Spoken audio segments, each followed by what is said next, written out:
Boas-vindas a mais uma análise. Então, vamos direto ao ponto. Hoje a gente vai explorar um conceito simplesmente fascinante no mundo da ciência da hidratação esportiva. Sabe aquele desafio gigantesco de entender exatamente quanto de fluido e sal uma pessoa perde durante o exercício? Por muito tempo, isso ficou trancada dentro de laboratórios complexos. Mas a tecnologia está virando o jogo de um jeito incrível, levando as respostas direto para a pele dos atletas, bem no meio da ação. E é exatamente essa jornada, saindo da bancada do laboratório direto para o campo, que a gente vai desvendar agora. No esporte de alto rendimento, o sarrafo é altíssimo. Uma quedinha de nada na hidratação pode custar um campeonato inteiro. É por isso que a gente precisa pensar nesses dispositivos de monitoramento contínuo como se fossem o GPS ou o painel de um carro, mostrando os dados vitais enquanto a coisa toda está acontecendo. Fazer os testes tradicionais de suor é quase como dirigir olhando só para o espelho retrovisor. Eles até dizem o que aconteceu lá atrás, mas não ajudam em nada a fazer um ajuste crítico na hora do aperto. A grande sacada é como a gente capta essa informação em tempo real sem atrapalhar o movimento. Para responder a isso, o nosso roteiro de hoje é super direto. Vamos passar pela ciência da perda de suor, conhecer a braçadeira B1, ver os testes de laboratório de rua, entender a anatomia do suor e, por fim, chegar ao veredito final. É uma viagem rápida da teoria pura até a aplicação prática. Bora lá? Seção 1. A ciência da perda de suor. Para entender a solução, a gente precisa primeiro olhar para a biologia básica do nosso corpo em movimento. A termorregulação é aquele sistema incrível que mantém o corpo seguro e não deixa a gente superaquecer durante o esforço. Suar é fundamental, claro, mas a perda de água e cloreto de sódio varia demais de pessoa para pessoa. Historicamente, o método padrão ouro para medir isso tudo era a lavagem de corpo inteiro. E sim, é exatamente o que parece. Dar um banho no atleta com água destilada depois do exercício e coletar absolutamente toda a água que escorre. É super preciso, mas, convenhamos, é totalmente impraticável no meio de uma maratona ou de uma partida de futebol, concorda? Por isso que os sensores vestíveis em tempo real são uma necessidade tão desesperadora na ciência esportiva moderna. Avançando aqui para a seção 2, apresentando a braçadeira B1. É aqui que a mágica acontece e a gente começa a fechar a lacuna entre o laboratório e o esporte aplicado. O que a gente tem aqui é a tecnologia que os pesquisadores propuseram num estudo recente. E a mecânica interna do aparelho é genial. Ele usa um coletor microfluídico, tem um canalzinho em formato de espiral que capta o suor da pele e direciona o líquido através de eletrodos de ouro minúsculos e curvilíneos. Enquanto o suor vai fluindo, o dispositivo lê as propriedades elétricas desse fluido. É engenharia de alta precisão trabalhando na escala das gotas. E aqui vai um conceito científico crucial. O dispositivo não fica contando partículas de sódio individualmente, uma por uma. Em vez disso, ele mede a condutividade, que é basicamente a força iônica total do suor.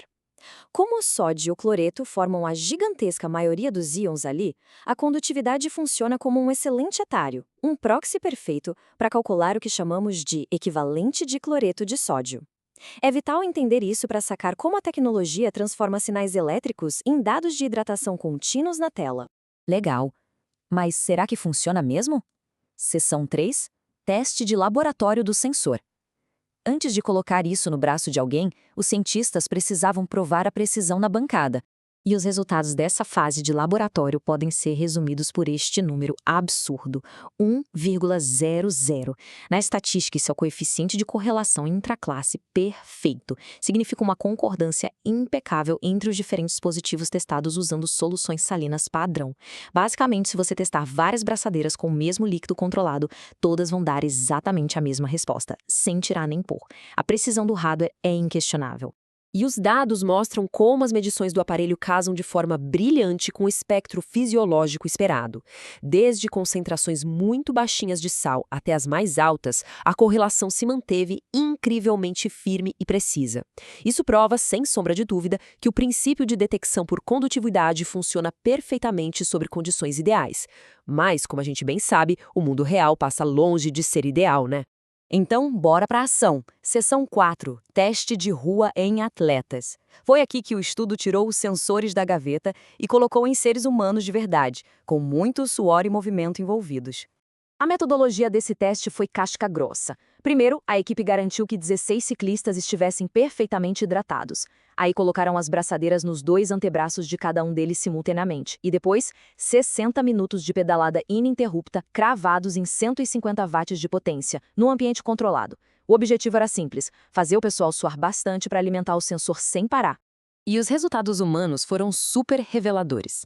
Comparar o braço esquerdo com o direito não mostrou nenhum efeito bizarro ou diferença sistemática de lado, tudo nos conformes. E quando compararam a primeira sessão de treino com uma segunda sessão dias depois, ficou provado que a cinética geral, ou seja, o padrão de sobe e desce do sal, foi super consistente. A única coisa que mudou foi o tempo exato que o corpo demorou para começar a suar em cada dia. Resumindo, a hora que o suor começa varia um pouco, mas o comportamento do suor é extremamente confiável.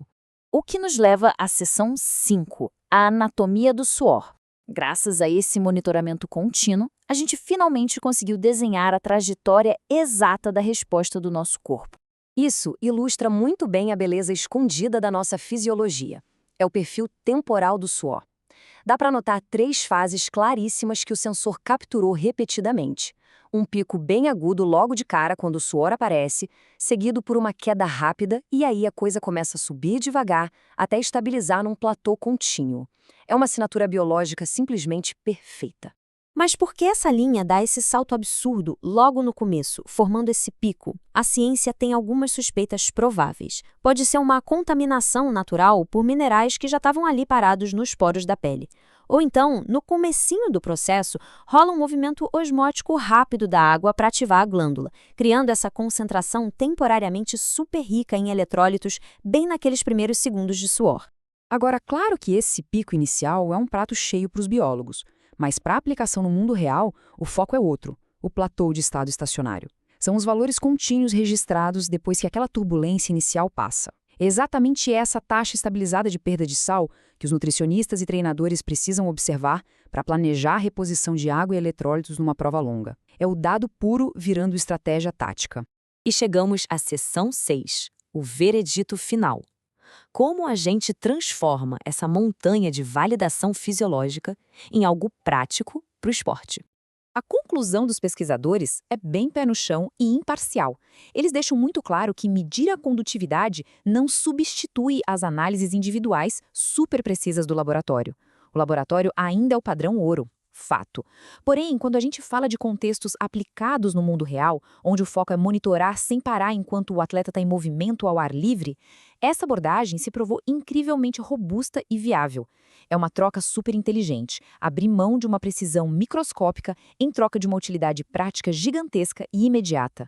Isso deixa a gente com uma reflexão enorme para fechar. Com esses sensores provando que funcionam de forma tão convincente no meio da ação, como o rastreamento de eletrólitos em tempo real vai virar o jogo nas estratégias de hidratação profissional daqui para frente. Ajustar o consumo de água e sal a cada segundo, com os dados pulando do braço do atleta direto para a tela, já não é ficção científica, é uma realidade validada. O limite para otimizar o desempenho humano acabou de ficar muito mais empolgante. Muito obrigado por acompanhar mais esta análise e até a próxima.